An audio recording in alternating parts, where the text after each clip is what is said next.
accepted it a bit, moved to the side, said they were against it, pushed away an egregious bit, accepted a bit, then another generation would accept a bit more. Then another generation would accept a bit more. The average Tory in 1960s would have regarded race as a fact of social existence. Now you'll be expelled from the modern Tory party for saying that. That's 50 years, 40 years. It's nothing. Half an adult lifetime. And that's because of what's up here, particularly amongst relatively sort of unintelligent people up to a point, although there are many intelligent people in the Tory party. But it is because of the Second World War and its aftermath and the fear, the self-loathing and self-hatred in many relatively normal, quote-unquote, conservative people who are the mainstream in any society. In any society, you have to have a mass of people who are a bit stuck, a bit boring, a bit uncreative, because they are the bedrock. They're not going to be exceptional, but you can't have that in any social order. One of the delusions of Marxism is that everything could be different. Trotsky wrote an extraordinary essay in the early 1920s when the Soviet regime had just been created and was caked in blood. He wrote this essay saying, when we've achieved pure socialism, there'll be a Wagner, yes, a Wagner. There'll be a Shakespeare. There'll be a Byron on every corner. Everyone can be liberated to be free and creative. But now the struggle, and we're stood in our little Bolshevik caps on pyramids of skulls, which is what they were. Lenin was an extraordinary man in some ways, because in the 1921 Congress, he had a secret speech to the Congress, which wasn't revealed until the Soviet Union came down. The interesting thing about communists is because they believe they are the wave of the future, they write down everything they do. And they write down all their massacres as well. The massacre of the Polish officer corps in the Katyn forest, for example, which was ordered by the Politburo, and they all signed it. Stalin signed it. Khrushchev was next, yes, I'm signing. And they all signed it. And this was revealed after the breakdown, because they believed that they were the wave of the future. And an atrocity, you see, an atrocity is important. It's not something you should be ashamed of, because you are aiming for the betterment and progress of the whole of humanity. You have to be proud to wade in the blood of reaction in order to achieve the future, which is socialism. They called it the yawning heights. The yawning heights of socialism.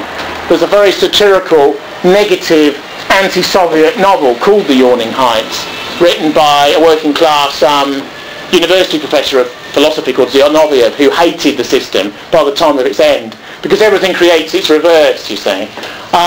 But communism has affected and mutilated the world to an extraordinary degree, which most people in the West who believe they were on the winning side in the Cold War haven't even really begun to understand. Communism has also, in a Marxist sense, affected their own societies extraordinarily, radically, whilst appearing to have completely lost in the terms of fringe leftist sects and groups. Adorno wrote in Minima Moralia that after Auschwitz there can be no poetry. He believed that after this seminal event there could be nothing but sackcloth and ashes forever. And somebody once said to him, well, that's a pessimistic position, which is ultimately conservative. Conservatives don't believe life can be perfect because man isn't, and therefore utopianism is an impossibility. Leftists say, oh, well, you reject all forms of progress. And the two sort of square up to each other in political terms. Don't forget I'm talking about the philosophies, not the sordid little compromises of parties in the Western world are virtually indistinguishable from each other. Now, Marxism believed, almost with post-religious ardour, as it shot religious people, that everything could be changed, everything could be reworked, that man himself could be reworked. One of their most fanatical postulates is hostility to all biological notions of man and all notions of prior inequality. The idea that in the end even human rights jargon will always disappoint, because there are always beautiful people and ugly people. There's always unintelligent people, as many of them, and there's always very intelligent people and always a range with it between. There's always people of great physical power and people who are weaklings. A very left-wing socialist friend of mine from years ago said, the trouble with you, he's speaking to me, is you're against human fairness. You're against being fair. And I said, go to a maternity ward. Go to a maternity ward and one's born without an arm or without an eye. Others are born hale and hearty. Some are intelligent and will never have a moment's disease in their lives. Others are crippled from the very beginning, and he talked to me about fairness. And he said, maybe it's not like it should be, but we must strive to make it so. And I say, well, why don't you just accept the plenitude of that which is created? He said, no, that's too passive. We must work on it to change it, to make it better. Now, most people in their hearts in this society believe that making things more equal makes them better. I don't. I believe making them more unequal makes them better, which means you're monstrous in contemporary terms. But I believe, because the greater the space between people, the greater the prospect of transcendence. And the greater the prospect of overleaping the present means you can actually not evolve physically, but mentally and spiritually into something else. If there's nothing above you, there's nothing to aspire to. There's just endless stuff beneath you. But I'm an elitist. No contemporary, even right-wing conservative politician will admit that their party actually stands for inequality. Even in capitalism, which has endless inequalities of outcome, doesn't it? That's why you have two big classes. Of course you believe in inequality, but the Majors and the Camerons and the Haigs of this world, the Duncan Smiths of this other world, they talk about liberty, and they talk about freedom, and they talk about choice to schools, choice of race, choice of gender, choice where where you go to buy stuff, and so on. Choice. But if you choose one option, you deny another. If you radically choose one thing, you just privilege another therein. All life, even at the moment of small decisions, teems with the bias towards inequality.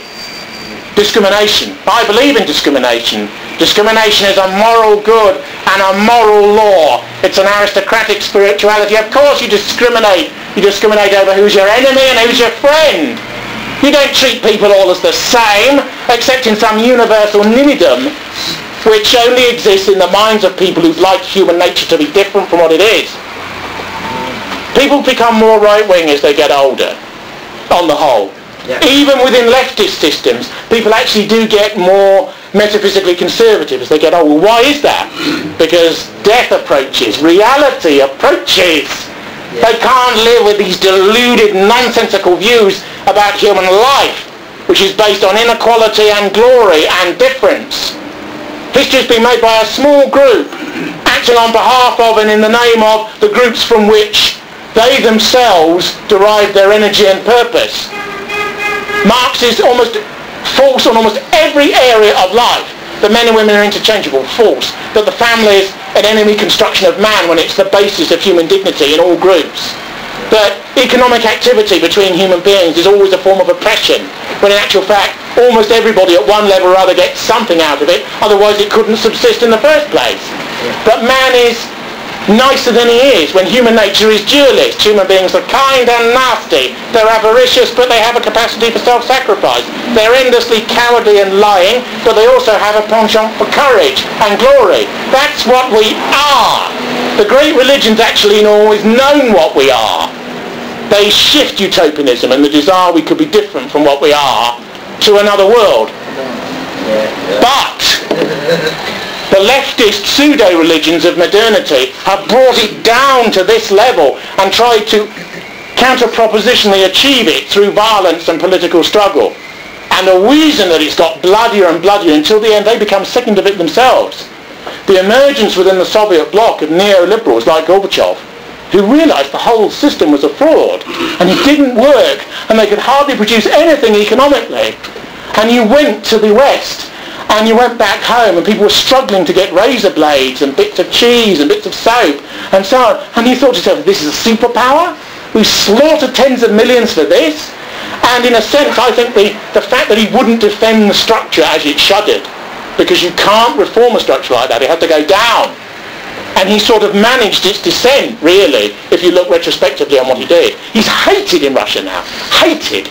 Because he took away the security of ordinary people. And that generation particularly, their life expectancy went from about 76 to about 53. Because they lost everything. When capitalism couldn't come in, they hadn't even been educated to sort of write a check. It was terror for them. Because they'd never had to survive economically at an individual level. And that generation...